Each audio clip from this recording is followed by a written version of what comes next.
everybody, this is Daniel Bay and welcome to my new video, and welcome to my new episode, welcome to my new podcast episode, or YouTube listeners. So, in this video, in this episode, I will be sharing what I have learned in my Math 1121 Algebra 2 PACE.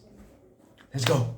So I'll be explaining, I'll be giving giving explanations about the objectives, about the terms, about the theorems, about the axioms, about the concepts, about the informations the PACE is giving, and why they are trying to giving this.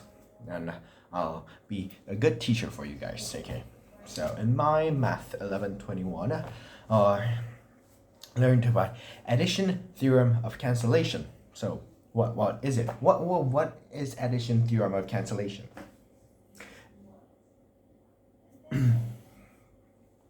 So it goes like this. So let's say A and B and C are real numbers.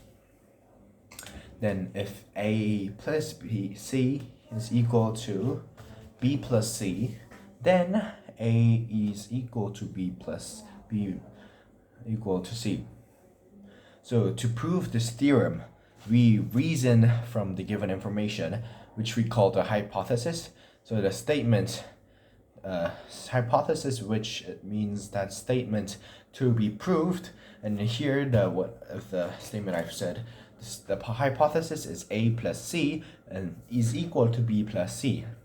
So we need to prove, prove and make something called conclusion, which in this case is A is equal to B. So in the above theorem, addition theorem of cancellation, the hypothesis is A plus C and is equals to B plus C, where A and B and C are real numbers. So beginning with hypothesis, we can arrive at the conclusion that A plus B through a series of logical steps called proof. Yes, so A plus C is equal to B plus C, and additional theorem of cancellation. And the conclusion is A equals to B. Then we have to cancel C from each. A plus C, cancel C, equals B plus C, cancel B. Then it answers into B. A is equal to B.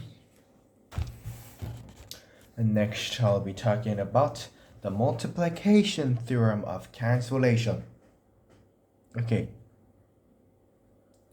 The explanation. Let's say A and B and C are real numbers. Real numbers, not zero. From 1 to 1, 2, 3, 4, 5, 6 to billions and trillions. Yeah, they're all real numbers. Let's say A and B and C are real numbers. But then C can't be zero. Okay, let's just say C is a non-zero real number. I've explained to you what a non-zero real number is, right? So C is non-zero number. Then the conclusion is A equals to B.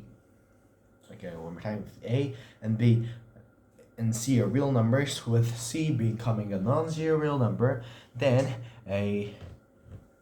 if A multiplied by C is equal to B multiplied by C, then the proof that conclusion would be A equals to B.